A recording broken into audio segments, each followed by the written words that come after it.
Non, non, non, honnêtement, il nous a juste dit de garder la tête froide. Je pense qu'on faisait de bonnes choses en première mi-temps. On voyait, il y a ce but qu'on a encaissé, mais il fallait qu'on garde le positif avec pas mal d'occasions, mais comme j'ai dit, il fallait qu'on soit plus dur, c'est ce qu'il nous a dit, et surtout qu'il y a un deuxième match. Donc, comme je l'ai dit, il faut rester calme et concentré pour la deuxième partie. Est-ce que vous les avez sentis fragiles, ces joueurs de City? Je sais pas, City, ça reste une très bonne équipe. Ils ont des joueurs de classe mondiale. Ils nous ont posé pas mal de problèmes sur certaines situations. Mais comme je l'ai dit, on est resté compact. On a fait un gros match défensif avec la qualité qu'on a offensive. On sait que chaque fois qu'on dépasse le milieu de terrain, on arrive à se procurer des occasions. Donc on va se concentrer sur nous. Comment ça vous plaire, ce poste de défenseur central ou pas? Non, pas du tout. Mais le plus important, c'est d'aider l'équipe. Je sais qu'en ce moment, il y a pas mal de blessés. Voilà, je préfère jouer au milieu. Mais quand le coach me dit que je dois jouer derrière, j'ai absolument rien à dire. Je dois faire le job. J'essaie de donner le maximum, même si ça en déplaît à certains. Mais au final, je reste calme, concentré, toujours à pouvoir aider l'équipe au maximum, gagner les matchs, c'est le plus important. Merci Aurélien. À la semaine prochaine. Et il a fait le job. Aurélien Tchouaméni, il est un des 4 Français titulaires dans ce match. Je voudrais qu'on vous remonte les scènes de joie du Real pendant qu'on fait un premier tour de table peut-être sur ce qu'on a vu ce soir. C'était du grand jeu, du grand foot, vraiment. C'est génial de pouvoir se retrouver avec des affiches de ce niveau-là si tôt dans la compétition. Malheureusement, il y aura une des deux équipes qui évidemment va dire au revoir à la compète, mais ouais, atteindre ces altitudes-là si tôt, c'est génial et on a vraiment vécu une soirée de foot avec tout ce qu'on aime. Il y a du suspense, il y a des rebondissements, il y a des buts, il y a des grands joueurs qui s'illustrent, d'autres qui sont décevants. Enfin, tout était réuni et je trouve que les deux équipes ont livré le visage qui est le leur en ce moment. Le Real avec une attaque qui est extrêmement dangereuse, avec aussi quelques faiblesses défensives et malheureusement City qui reproduit un peu les mêmes matchs. C'est-à-dire que là, en deuxième période, ils ont totalement explosé et même si l'issue est tardive, elle était un petit peu inexorable. Le temps que Samir se remette, David. Non, ça va moi. Ça va? Ouais, ça va. Je m'attends pas à grand-chose de cette équipe cette saison. Je trouve que simplement que Madrid a dominé son sujet, surtout en seconde période. Ils ont fait la différence. Je trouvais que c'était un miracle que City se retrouve à mener devant 2-1. Mais au final, ils leur ont donné les buts. En plus de ça, Madrid n'a pas forcément besoin de cadeaux. Et City leur a offert 2 buts. Mais cette victoire est largement méritée côté madrilène. En 2 mots, David, vous avez apprécié le spectacle ce soir? On a vu des grands joueurs, hein.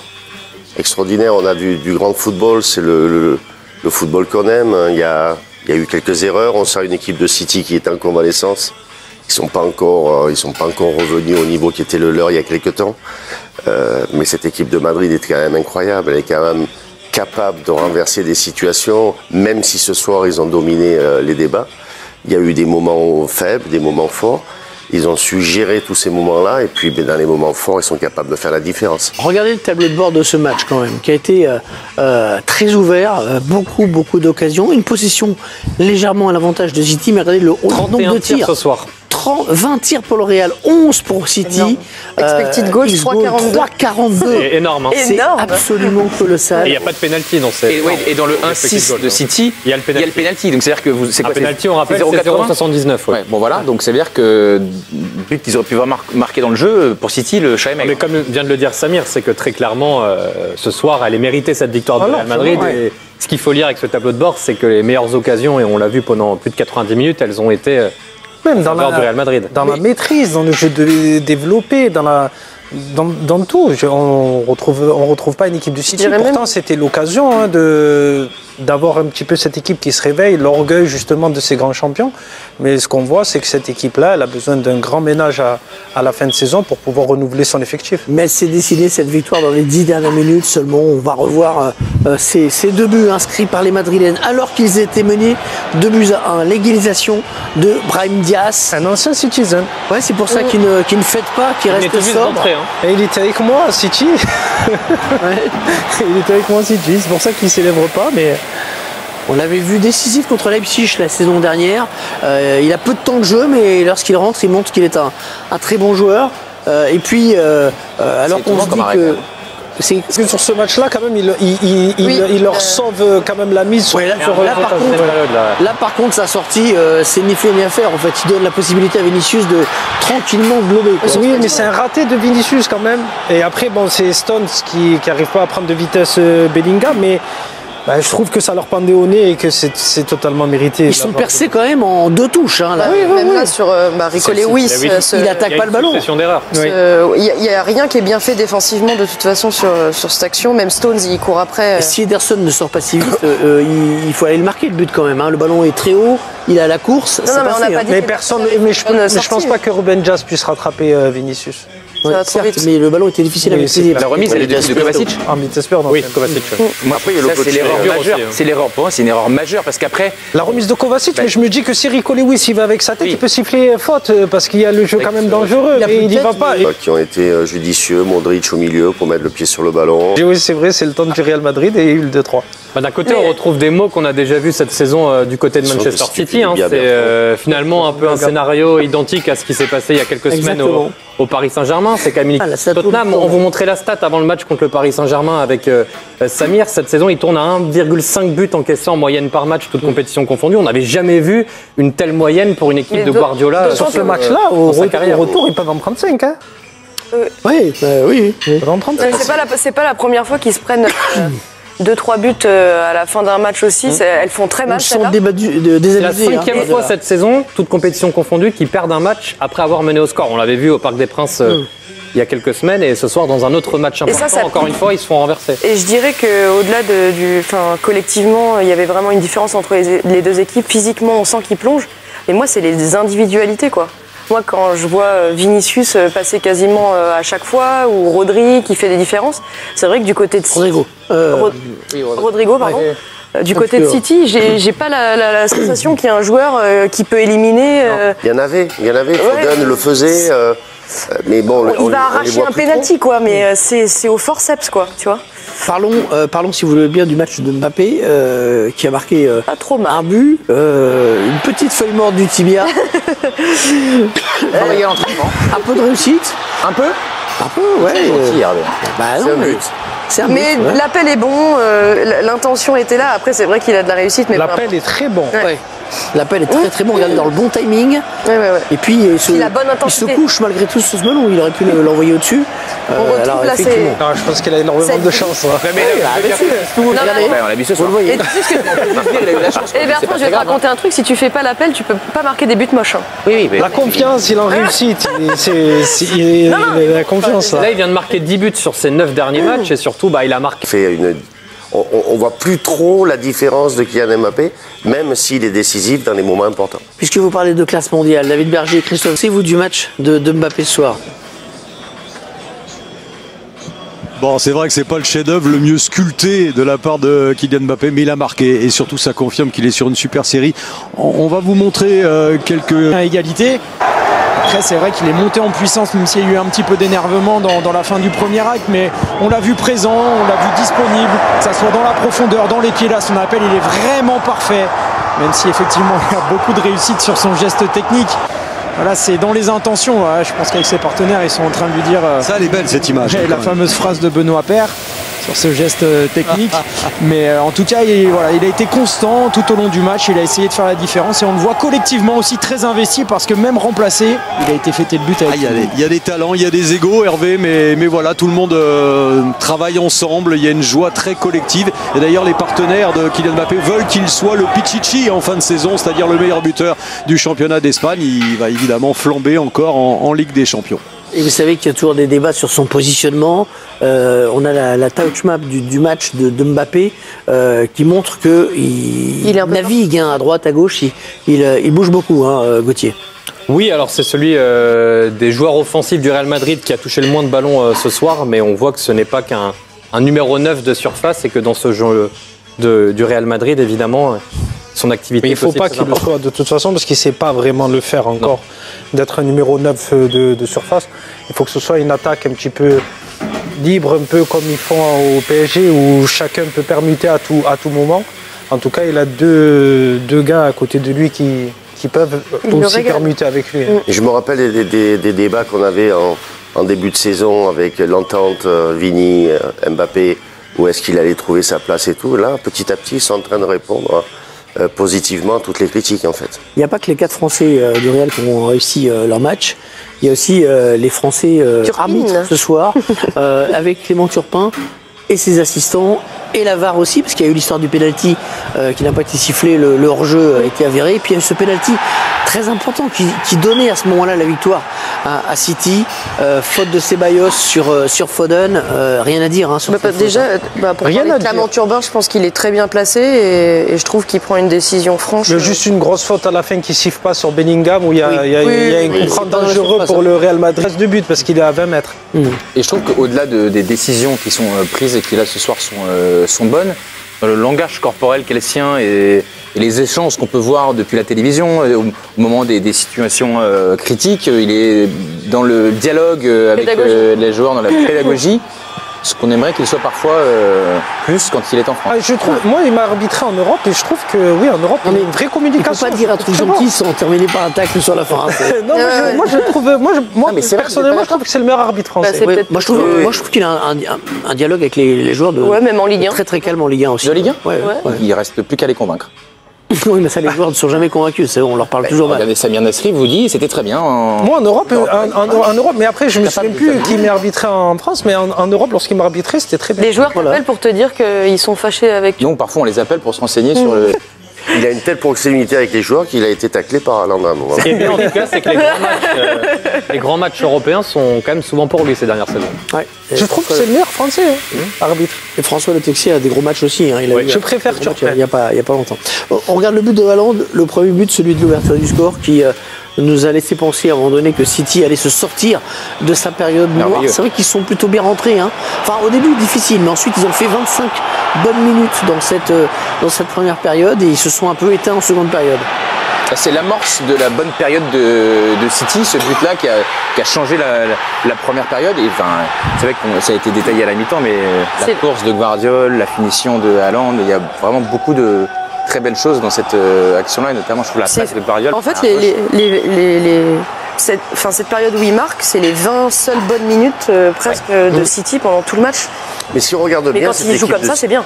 Cette équipe de City, moi, elle me déçoit. En fait, c'est pas tellement l'équipe en elle-même, c'est des joueurs clés qui faisaient la différence avant, des De Bruyne, des Foden, qui ont baissé leur niveau de jeu. Et dans cette période, février-mars, qui est une période charnière pour les championnats, pour les Coupes d'Europe, on retrouve généralement les grands joueurs. Et c'est vrai que fait un petit bémol sur De Bruyne. Pas de différence. On va vous montrer les buts de Brest Paris Saint-Germain dans un instant. Également ceux de Juve PSV Eindhoven et de Sporting Portugal Dortmund. Juste en conclusion, on va vous remontrer, Laurent Lachant va vous remontrer les occasions nombreuses qu'ont eu les Madrilènes ce soir. La victoire du Real, elle est quand même incontestable. Est-ce que 3-2, ça permet de voir venir le match retour en toute sérénité? Ou est-ce que ça peut encore se retourner ce match? Non. Le fait que ce soit City, on va dire non, mais pour moi, le Real Madrid est qualifié. Pour moi, personnellement, je ne vois pas City faire l'exploit au Bernabeu, sachant à quel point ils sont fébriles à domicile. Je ne les vois pas faire un match XXL à l'extérieur. Ce sera mercredi prochain. Je voudrais juste souligner aussi à Madrid la prestation d'Asensio derrière. Oui. Les jeunes joueurs. On se souvient plus du dernier grand match qu'ils ont fait à une haute altitude, mais si ce n'était pas le cas, ces dernières années, vous le savez mieux que moi parce que la Ligue des Champions, vous en avez parlé souvent, c'est arrivé tellement souvent qu'on écoute Carlo Ancelotti. Exactement, Carlo Ancelotti qui est avec Dominique Armand. Carlo, c'est un résultat très positif. Est-ce que vous êtes content du contenu du match de votre équipe? Oui, je crois que le match a été très bon du début à la fin. Je crois qu'on a mérité de gagner. Ça a été un match difficile. On a bien défendu. En attaque, on a été très dangereux tout le match. On vous a vu plusieurs fois un petit peu énervé en première mi-temps. Qu'est-ce que vous avez dit aux joueurs? Qu'est-ce que vous avez corrigé à la mi-temps? Deux ou trois situations quand on a voulu sortir avec le ballon de l'arrière. On n'a pas bien fait. Au milieu de terrain, on a réglé 2-3 choses. L'équipe a fait un très bon match défensivement. On a très bien travaillé et au niveau offensif aussi. Il y a Samir Nasri sur notre plateau à Paris. Il pense que City ne peut pas renverser la situation, que vous êtes qualifié déjà. Non, ce n'est pas comme ça. City reste une équipe très très dangereuse. Ça a été un match très disputé et ce sera pareil à Bernabeu. Et puis comme d'habitude, Comme d'habitude, une question sur Kylian qui a encore marqué ce soir.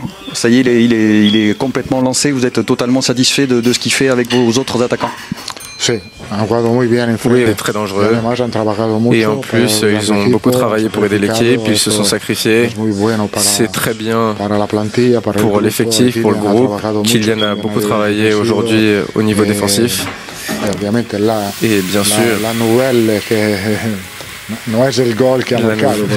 il a marqué un but. Et une dernière question, elle concerne Pep Guardiola, que vous connaissez très bien, qui traverse une période très difficile, peut-être la plus difficile de sa carrière. Qu'est-ce que vous pouvez lui conseiller, vous qui avez vécu beaucoup de choses?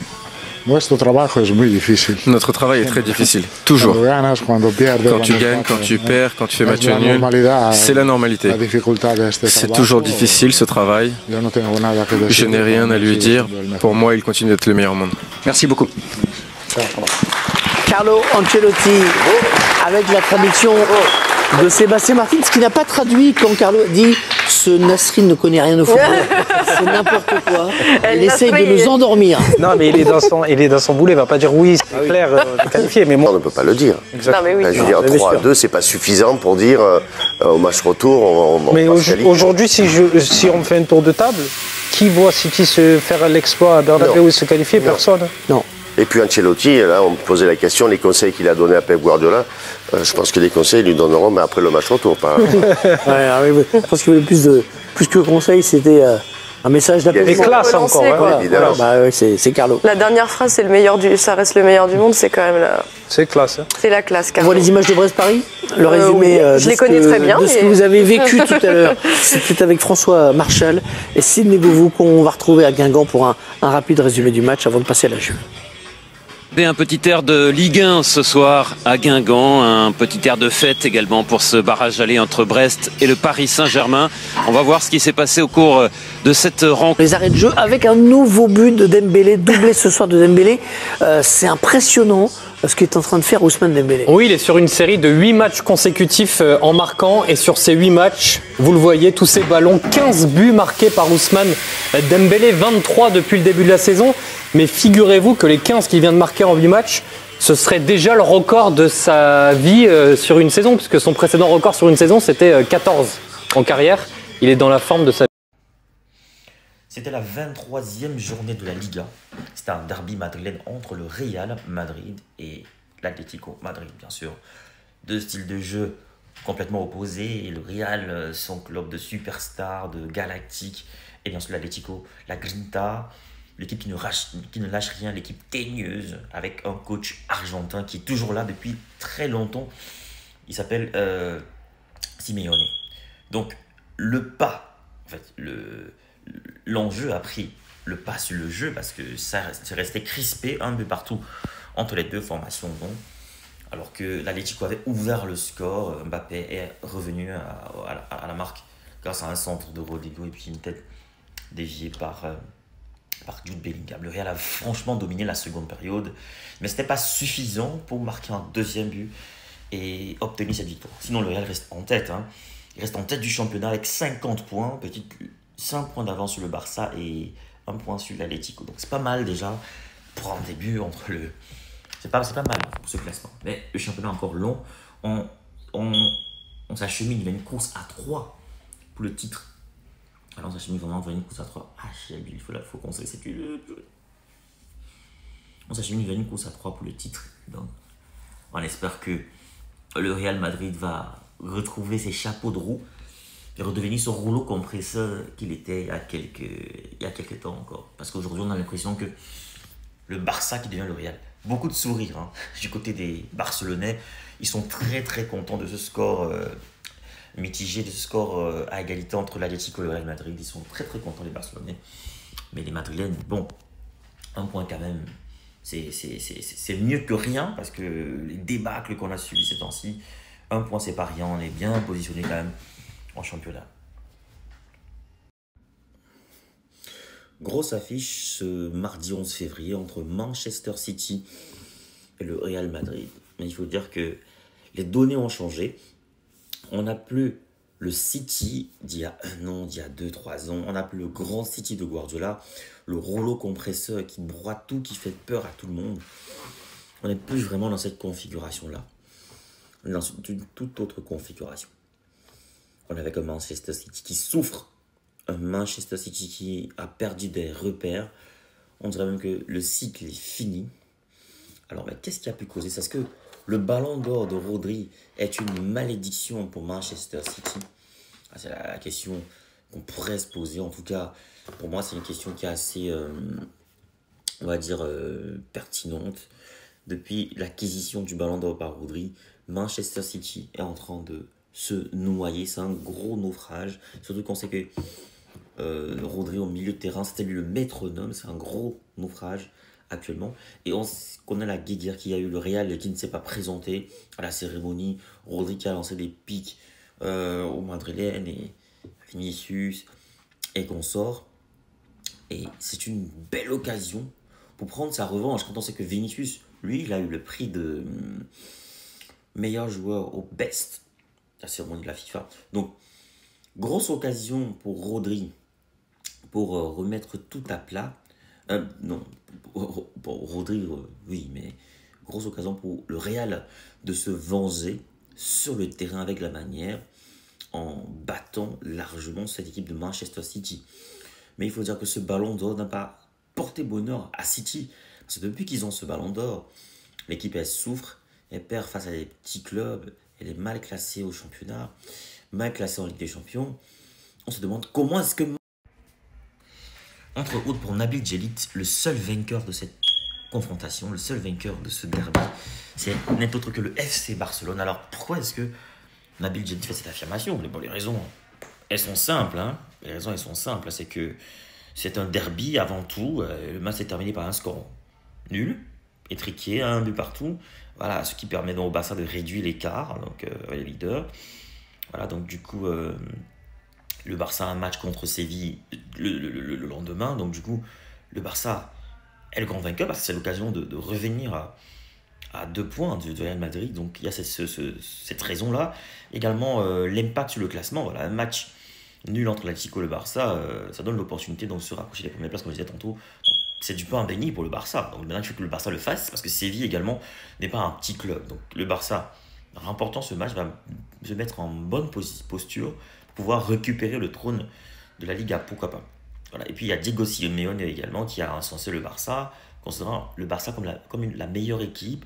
Voilà, ce qui souligne la confiance que les autres équipes ont dans les capacités du Barça. Donc beaucoup d'équipes de la Liga respectent le Barça. Cette année, le Barça a un statut un peu différent. Même s'ils ont fait pas mal d'années sans atteindre les demi-finales avec des champions, le Barça cette année a un statut différent. Le Barça est en confiance, le Barça respire la confiance, le Barça met les gens en confiance.